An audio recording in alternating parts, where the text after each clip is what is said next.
Good morning students, welcome to all Account Mastery YouTube channel. I am Noor sir. ધોરણ 12 વિષય અર્થશાસ્ત્ર. આપણે અર્થશાસ્ત્ર વિષયના અભ્યાસક્રમ અંગે અને ગુણભાર અંગે માહિતી મેળવી લીધી છે. આજે આપણે બોર્ડના પેપર પેટર્ન અનુસાર પ્રશ્નપત્રનું માળખા અંગે માહિતી મેળવવાના છે. વિભાગે નીચે આપેલા પ્રશ્ન ક્રમાંક 1 થી 20 વિકલ્પોમાંથી યોગ્ય વિકલ્પ પસંદ કરી ઉત્તર લખો. આપણને પ્રશ્ન ક્રમાંક 1 થી 20 આપવામાં આવશે. દરેકનો 1 ગુણ છે, એટલે કે 20 પ્રશ્ન અને 20 ગુણ. વિભાગે એમસીક્યુ 20 ગુણ. વિભાગ બી નીચે આપેલા પ્રશ્ન ક્રમાંક 21 થી 30 પ્રશ્નના 1-2 વાક્યમાં ઉત્તર લખો. દરેકનો 1 ગુણ. એટલે પ્રશ્ન ક્રમાંક 21 થી 30 આપવામાં આવશે, એટલે કે ટોટલ 10 પ્રશ્ન આપવામાં આવશે. દરેકનો 1 ગુણ, એટલે કે વિભાગ બી 10 માર્ક્સ. વિભાગ સી નીચે આપેલા પ્રશ્ન ક્રમાંક 31 થી 46 સુધીના 16 પ્રશ્નોમાંથી કોઈપણ 12 પ્રશ્નોના ટૂંકમાં ઉત્તર લખો.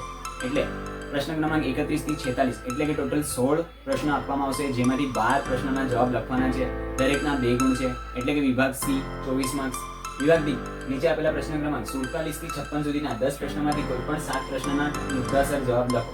એટલે કે પ્રશ્ન ક્રમાંક 47 થી 56 એટલે કે ટોટલ 10 સવાલમાંથી 7 સવાલ લખવાના છે. દરેકના 3 માર્ક્સ, એટલે કે વિભાગ ડી 21 માર્ક્સ.